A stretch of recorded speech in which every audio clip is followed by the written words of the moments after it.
Hello students,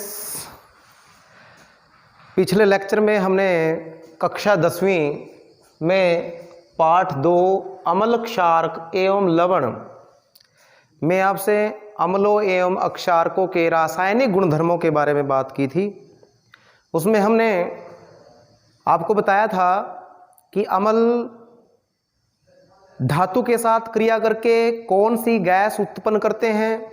आपको पता है हाइड्रोजन गैस उत्पन्न करते हैं और उसका हमने वहाँ पर प्रेक्षण भी किया था। प्रेक्षण का मतलब हमने जांच की थी कि किस तरह से जो वहाँ उत्पन्न गैस है वो हाइड्रोजन गैस ही है। उसके बाद हमने अम्ल की धातु कार्बोनेट और बाइकार्बोनेट के साथ भी अभिक्रिया की। वहाँ पर उत्पन्न गैस कौन सी थी? कार्बन डाइऑक्साइड गैस थी, लेकिन उसका पता लगाने के लिए हमने वहाँ भी प्रेक्षण किया था। उसका प्रेक्षण कैसे किया था? हमने उस उत्पन्न गैस को चूने के पानी में से गुजारा था और चूने का पानी का रंग दूधिया हो गया था। उस दूधिये होने का कारण क्या था? क्योंकि वो CO2 गैस चूने के पानी के साथ क्रिया करके कैल्शियम कार्बोनेट बनाती है। इसी वजह से चूने का पानी का जो रंग है वो दूधिया हो जाता है। उसके बाद हमने आपको बताया था कि अम्ल और अक्षारक आपस में क्रिया करके क्या बनाते हैं। क्या बनाते हैं? अम्ल और अक्षार आपस में क्रिया करके जल और लवण बनाते हैं। इस अभिक्रिया को हमने उदासीनीकरण अभिक्रिया कहा था। प्यारे बच्चों, पिछले लेक्चर में हमने एक बात और बताई थी कि अगर अम्ल को जल में घोल दिया जाए तो क्या होता है?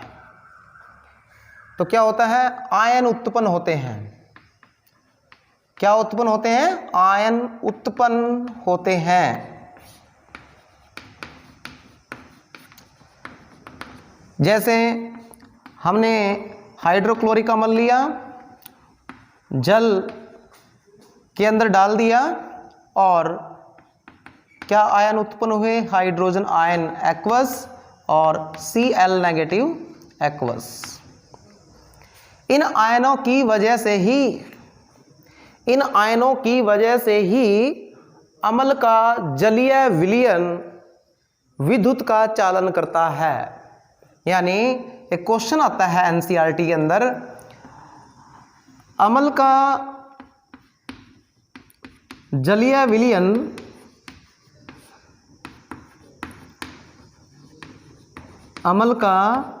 विलयन विद्युत का चालन क्यों करता है? क्यों करता है? क्योंकि जब हम अम्ल का जलीय विलयन बनाते हैं तो उसमें हाइड्रोजन आयन और दूसरे आयन जो है उत्पन्न होते हैं। इन आयनों की वजह से ही वो विद्युत का चालन करते हैं। एक क्वेश्चन ये पूछा जाता है कि हमें यह सलाह दी जाती है कि अम्ल में जल नहीं डालना चाहिए, बल्कि जल में अम्ल को डालना चाहिए। ऐसा क्या कारण है? ये NCERT के अंदर हमें क्वेश्चन पूछा गया है कि हमें अगर कोई कंटेनर दिया है और इसमें अम्ल डाल रखा है तो इस अम्ल के अंदर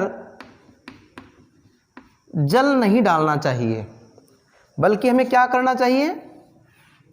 जल के अंदर क्या डालना चाहिए?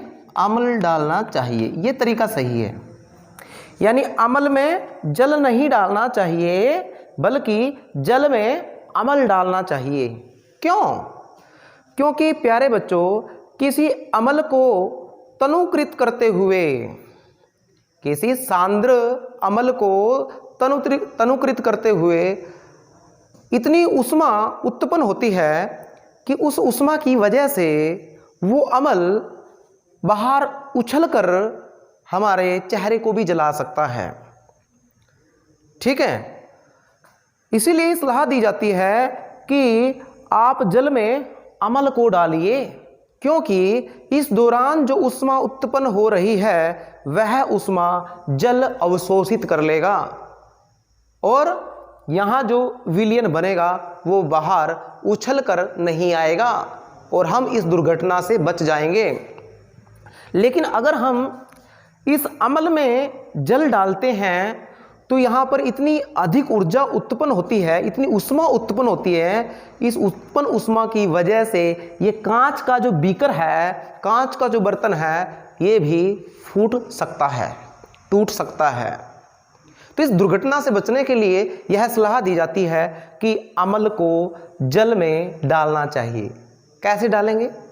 धीरे धीरे जल में डालते रहेंगे और ग्लास रोड की सहायता से उसको हिलाते रहेंगे ताकि उससे उत्पन्न ऊर्जा पूरे के पूरे जल के अंदर जो है समायोजित हो जाए और हमारा बीकर भी ना टूटे और ना ही कोई दुर्घटना घटे। तो प्यारे बच्चों, ये बहुत महत्वपूर्ण प्रश्न है एनसीईआरटी के अंदर। किसी अम्ल को तनुकृत करते समय यह क्यों अनुशंसित करते हैं कि अम्ल में जल नहीं डालना चाहिए बल्कि जल में अम्ल डालना चाहिए? तो आपको पता लग गया है क्यों नहीं डालना चाहिए। क्योंकि किसी सांद्र अम्ल को तनुकृत करते समय इतनी अपार ऊर्जा उत्पन्न होती है, इतनी अपार ऊष्मा उत्पन्न होती है जिसकी वजह से वह विलयन उस बीकर से बाहर उछल करके बाहर निकल सकता है।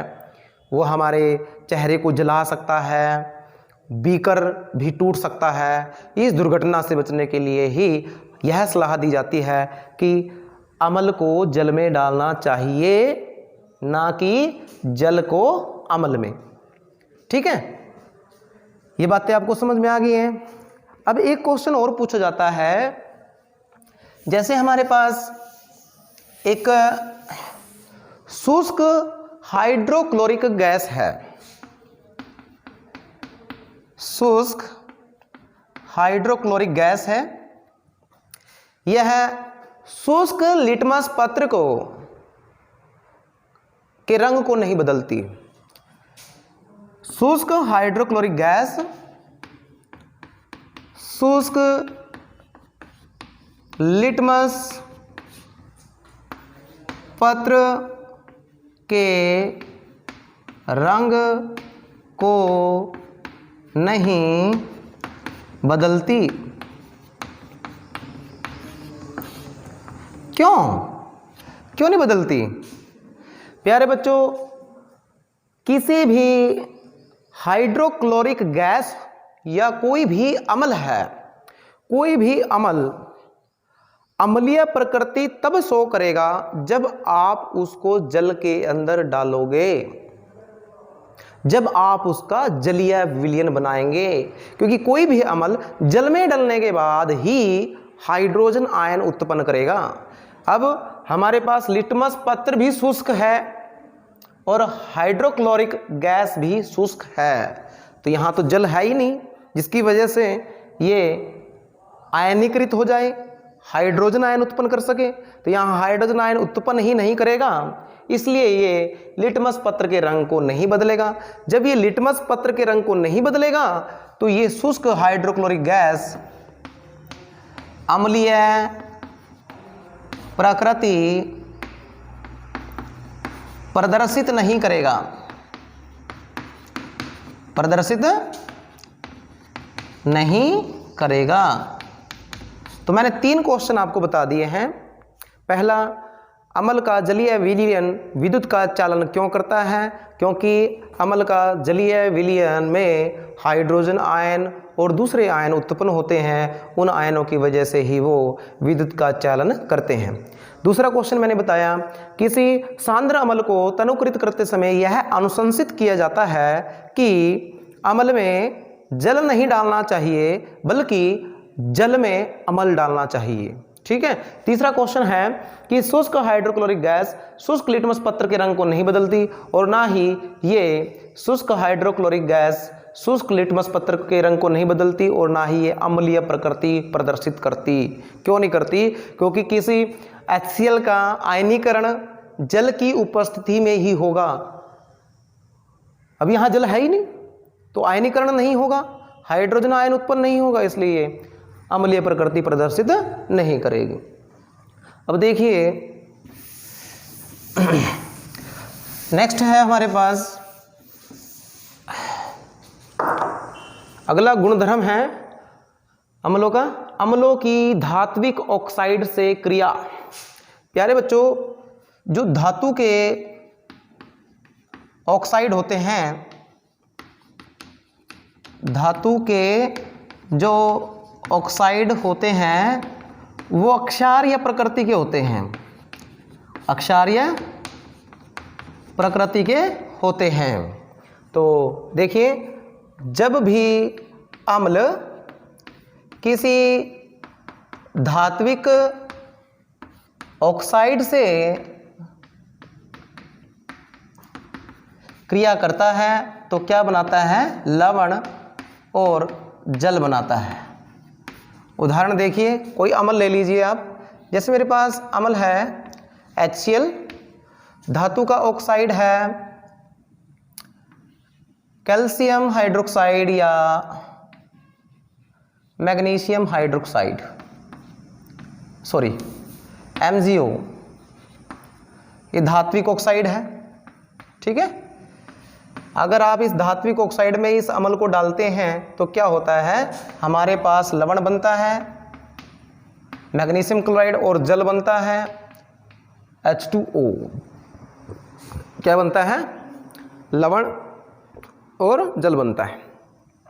इसको संतुलित करते हैं। क्लोरीन कितने हैं? 2, यहाँ पर है 1, 2 से गुणा करते हैं, 2 से गुणा करने पर हाइड्रोजन कितने हो गए? 2, तो यहाँ भी हमने ये 2 है, ऑक्सीजन 1 है, मैग्नीशियम 1 है, यहाँ भी 1 है, तो ये संतुलित हो गई। यानी अम्ल जो है धात्विक ऑक्साइड से क्रिया करने के बाद लवण और जल बना रहे हैं। और आपको पता है जब अम्ल और अक्षार आपस में क्रिया करते हैं, परस्पर क्रिया करते हैं, तो वहाँ भी क्या बनता है? लवण और जल बनता है। इसका मतलब ये हुआ कि जो अम्ल है जब धातु ऑक्साइड से क्रिया करते हैं तो ये धातु ऑक्साइड किस तरह की प्रकृति प्रदर्शित करता है? अक्षारीय प्रकृति प्रदर्शित करता है। ठीक है, तभी क्या बने हैं हमारे पास? लवण और जल बने हैं। प्यारे बच्चों, नेक्स्ट है अक्षार की किसी अधात्विक ऑक्साइड से क्रिया। धातु के ऑक्साइड अक्षारीय प्रकृति के होते हैं, इसका कैसे पता लगाएंगे? जैसे मैंने मैग्नीशियम के रिबन को जलाया ऑक्सीजन की उपस्थिति में, तो जलाने के बाद जो वो पाउडर बचा है मेरे पास, जलाने के बाद जो मैग्नीशियम ऑक्साइड का पाउडर बचा है उसको मैं पानी में घोल लूँगा। ठीक है, तो मैग्नीशियम ऑक्साइड का जलीय विलयन बन के तैयार हो गया। उसमें मैं एक सूचक डालूँगा, जैसे फिनोल्फ्थलीन की एक ड्रॉप डाल के देखूँगा। अगर फिनोल्फ्थलीन का रंग गुलाबी हो जाए तो हम कहेंगे कि जो मैग्नीशियम ऑक्साइड का जलीय विलयन है वो किस प्रकृति का है? अक्षारीय प्रकृति का है। किस प्रकृति का है?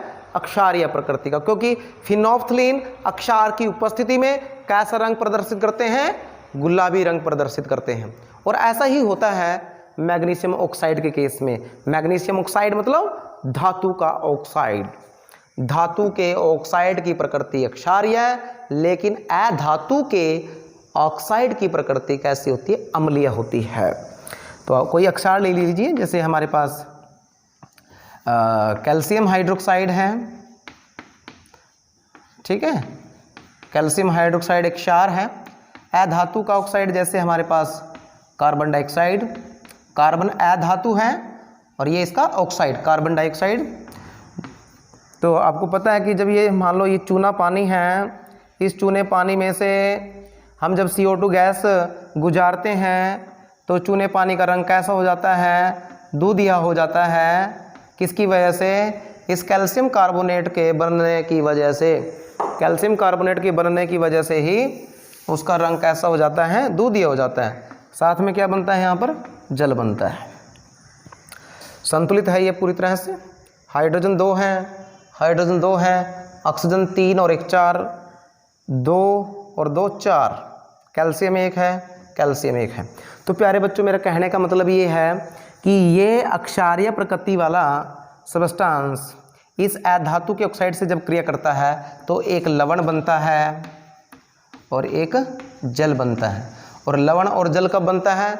जब एक अम्ल हो और दूसरा अक्षार हो और वो दोनों आपस में अभिक्रिया करें, तब क्या बनता है? लवण और जल। तो अगर ये क्षार है तो इसकी प्रकृति कैसी है? अम्लीय है।